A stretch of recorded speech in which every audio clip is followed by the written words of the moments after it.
So I want to start with a quote. Can games and play create the motivation and mindset for informal science learning? Can games and play create the motivation and mindset for informal science learning? Who do we think raised this question? Was it A, Teddy Roosevelt, B, Neil deGrasse Tyson, or C, a T-Rex? Go ahead and shout out your answer on the count of three. 1, 2, 3. Wrong, wrong, and wrong. In fact, the answer was all of us here at Games for Change, as we have been having these conversations for the past 13 years. And museums have played a key role in Games for Change ever since the first festival, and I'm delighted to continue that tradition here, myself representing the American Museum of Natural History, and two young people from our programs who I'll be delighted to introduce you to in just a few moments, as we here today now can explore this question. But first, I wanted to contextualize what we at the museum mean when we think about games in our context. What does it mean at a museum that's all about bringing in visitors, in our case, millions, 5 million visitors a year into our halls, about 400,000 high schools, school students who come in with their teachers to learn about science, natural history, and cultures around the world. For us, we contextualize it in the history of innovations in visitor engagement, right? Ever since the museum opened almost 150 years ago, we've constantly innovated. What does it mean to bring the public into our space and help them engage with the space? So we have in the upper left-hand corner the lantern slides. I should have had a date with me. It's around in the 1890s, I believe. We would need to have two sessions because we'd have 1,000 teachers come for the first and another 1,000 New York City school teachers come for the second, where the president of the museum would show this newfangled device where these slides would project light through them and they would appear on a screen, and they would have images from our collections and from our field expeditions. And that was one of the ways that the museum brought its learning out into the schools. We have to the right an example of one of our dioramas, in this case the development of the bear diorama in the Hall of North American Mammals.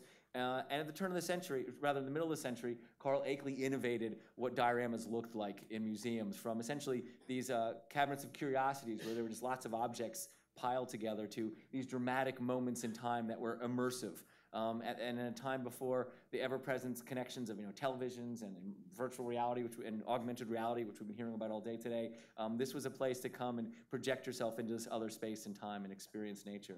In the lower left-hand corner, we have the audio tours from the Rose Center when it opened in 2000. There was a new staff member at the time who did the audio, Neil deGrasse Tyson. I don't know what happened to that audio guide. No one knows, but we still have the flyers. But audio guides have been around in museums since the 1950s as ways that people could have personal experiences, different from the people around them, but guided and scaffolded from the institution to help them connect with the space around them and learn about it. And then in the lower right, we have Laser Floyd and laser shows. Anyone here grow up like me going to the late, rock and roll laser shows, right? That really doesn't belong here. That was just fun, but I thought I would include that as well.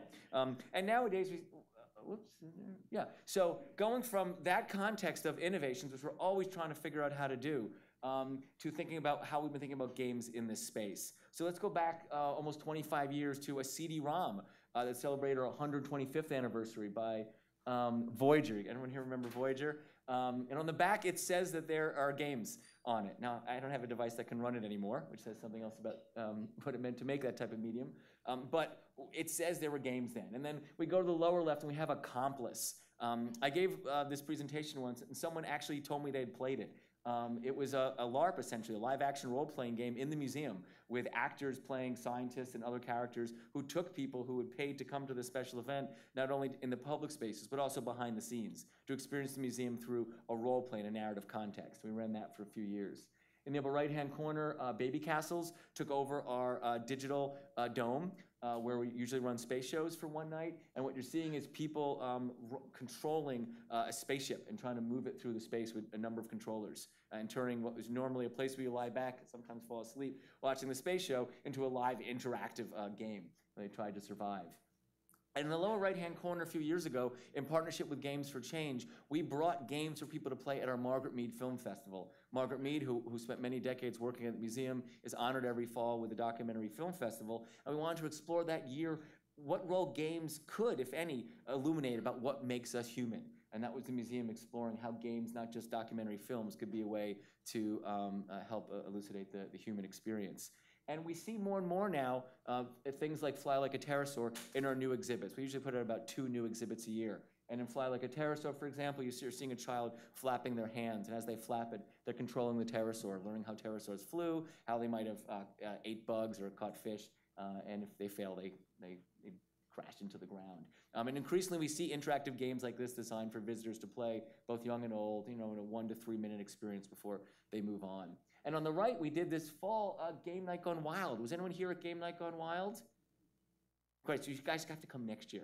Game Night Gone Wild was our attempt to find out were games just for families.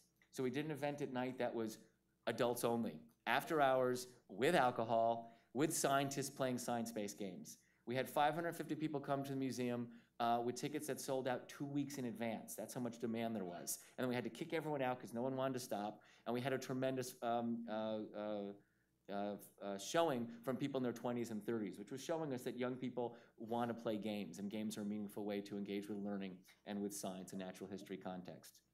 So that's some things that we've been doing across the museum in the public event space and for visitors. But what we've also been doing in these last few years is exploring what does it mean to bring games into our education programs, and often working with young people like the 2 you're about to meet to make games that can then be available for the public as well. And we've done this in a number of areas. One are card games. The Pterosaur card game was in association with that Pterosaur exhibit I mentioned earlier. Killer Snails in the middle. Killer Snails is, I think, in the house. There she is, Jessica, in the back. They had a successful Kickstarter campaign this fall. They asked for $10,000, and they only got $25,000. So congratulations to them. And I think I have, they gave me my copy here. Yay, Kickstarter. And Killer Snails. And then on the right is Gutsy, which is a game that was done with our current exhibit about the microbiomes, the worlds in and on us at the microscopic levels. And it was a game, again, developed with young people and sold in the store at the end. And we actually thought we got enough to last us through the entire exhibit that will close in August, and we sold out just 2 weeks ago. So we're seeing, again, tremendous interest and demand from our visitors just wanting to take the experience of the museum home with them, and games being a modality that makes sense for them. All right. So within our programs, it's not just card games, we're also looking at role-playing games. Crime Scene Neanderthal, which is going into its 2nd year in development now, which is done with both high school and college students, will come out officially to the public in the fall. But on any random weekend, you might come in now into our Hall of Human Origins. Somebody might walk up to you and say, "We need your help. We're looking for a Neanderthal detective. Would you like to apply?" And then for 20 minutes to an hour and a half, using both physical objects that are available on a cart, tools of science in the Associated Learning Lab, the exhibits themselves, and augmented reality devices and game activities on a mobile device, a combination of all of those, the players pretend to be Neanderthal detectives investigating a scientific mystery. And we then can move on to look at laptop or commercial games like Minecraft or Skyrim or Second Life. They're giving us the opportunities to bring youth into virtual worlds, which for us are like virtual dioramas, where they get to construct and build their own learning experiences in those spaces, whether it's investigating what happened to the Neanderthals, understanding Cretaceous sea life, or exploring, again, the microbiomes inside a world like Minecraft. And then we have mobile. Playing with Dinos in the lower left was a game inspired by tiny games from hide and seek, which many of you might have experienced or met before here at Games for Change. It's a way to have a very quick mobile experience. I didn't put the URL up, but it's play.amnh.org. And you go to the museum, it asks how many people you are, what mood are you in, and then within 30 seconds you have a game to play. You put the phone down and you play with the people you came with, and you get to experience the information around you about dinosaurs in a whole new way. It's fun and playful, but also educational. And we're exploring, again, this question of what does playful learning look like? And this is helping us find out. And finally, microrangers, which is the bulk of what we're going to be spending the rest of our time today talking about. This is a short clip from the trailer. I'll let it introduce itself first, then I'll say more about it. See if the sound's on. Nope. Give us a moment. Okay. So microrangers. Ooh. Oh, this one. Thank you.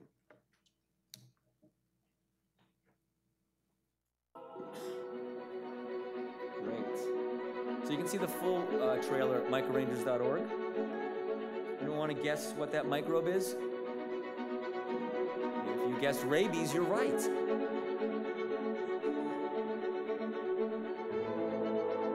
We have some Giardia. So Microrangers is a mobile app app that we took over 2 years developing with 2 separate groups of young people and many, many wonderful developers from the science side, from the mobile side, from the game development side, that now challenges the visitors to shrink down to the microscopic level, go inside our exhibits, and collaborate with scientists to solve science-based problems. And you're gonna hear more about that in a moment. But I wanna just highlight, whoops, I'm supposed to talk over these. These are some of the characters you get to interact with. And all you need to play is 3 things. You need to download the free app, which is Microrangers, and available for both Android and iOS. You need those coins you saw before, these little beautiful objects that you get to keep and bring home as a keepsake from the day. But held together, the phone or the device, the characters come alive in your hand. And they become your guides, moving you through the game, and they also are the ones who challenge you and give you the problems to resolve. And then you have to be in the museum. That doesn't mean you guys can't play it yourself, just to get a sense of it, but the real fun of it is playing it in the museum, getting to have the characters take you from exhibit to exhibit, and then using your phone at the exhibit to interact with the exhibit behind the glass, as if you were inside it. So I'd like to introduce you now to 2 of the scientists you meet in the game. One who eventually evolved into Matt Holmes is on the left, who's a grassland specialist, and that was performed in our original demo, where you actually had the students in your hand, not the animated characters, by Alejandro. Alejandro, would you come up, please? There you go. And on the right, we have Dr. Penelope Pinniped, epidemiologist, who we'll hear from in a moment. Hello there, Microranger. I need your help. Last week, a nature photographer friend of mine called me to say that the seals she always photographs were acting so strange. They weren't swimming or moving around very much, and there was seal snot everywhere. Ew. And that was the voice by Brielle. Brielle, please come up. Right.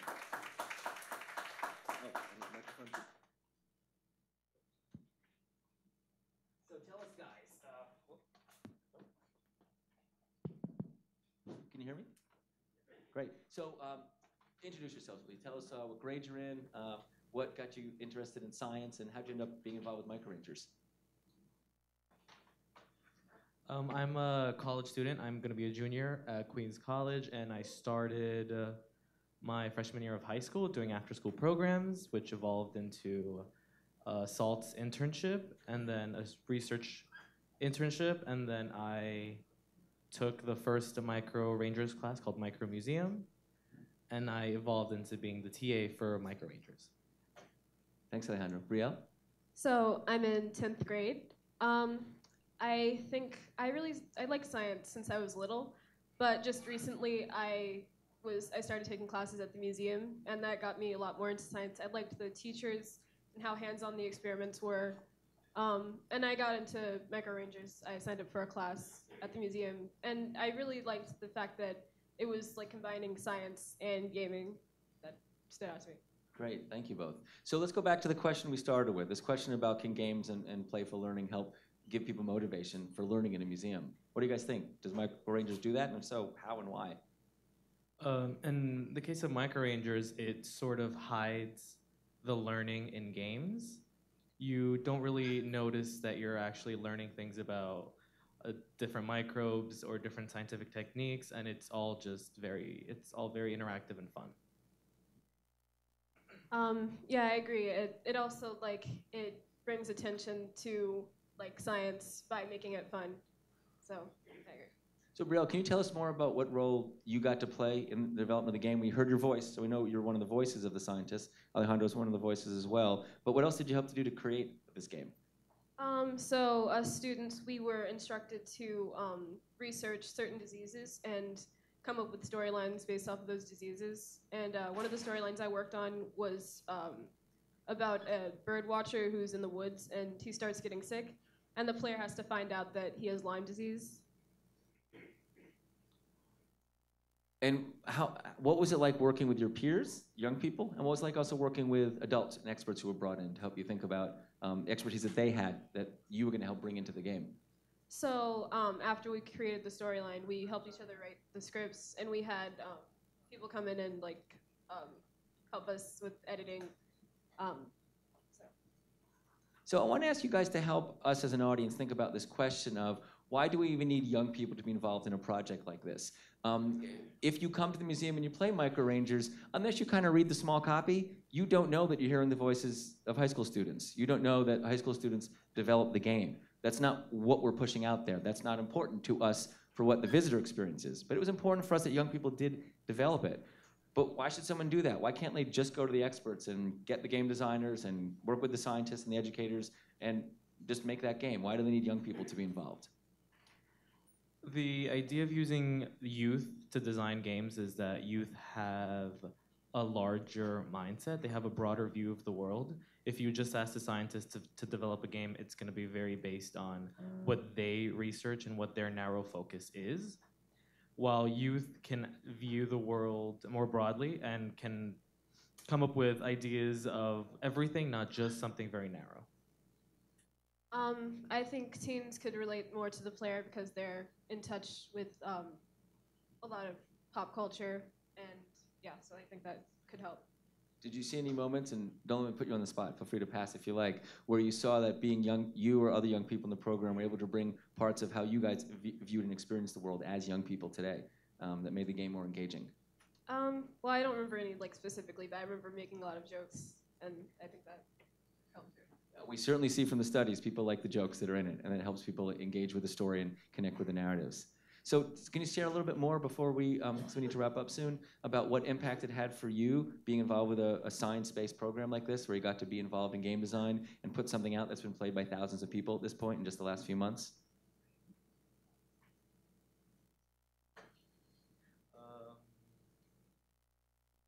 Well, it was a fun experience being like a character first, and then being a voice. It's very interesting to have other people hear you speak. And for me personally, it was a really good experience to sort of get my feet wet in the education side. Being a TA was something that really sparked my interest in pursuing a career in education. How about you, Brielle? I just think it was a great opportunity to be able to help write for it and also to voice, and I also learned a lot. Thank you. Do we have time for one question? So maybe as we transition, we'll take one question. Anyone has any? Questions for Barry, Chris? Any questions? Yes, in the aisle? So what's your name, please, and where you're from first? Tammy from here. So this is just at your museum. So Yes. Are there plans to expand beyond the museum, or is it something that's specific to?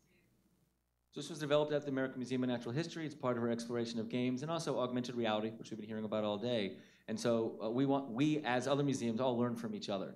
And we want to see the museum not as a place that's just following what society is figuring out, but being part of innovating and thinking about what does it mean to connect with important things in history, important aspects of the natural world, and what it means to be involved with informal learning outside formal schools. Thank you so much, Barry, and thanks to the students Thank you, guys. who came out tonight this afternoon.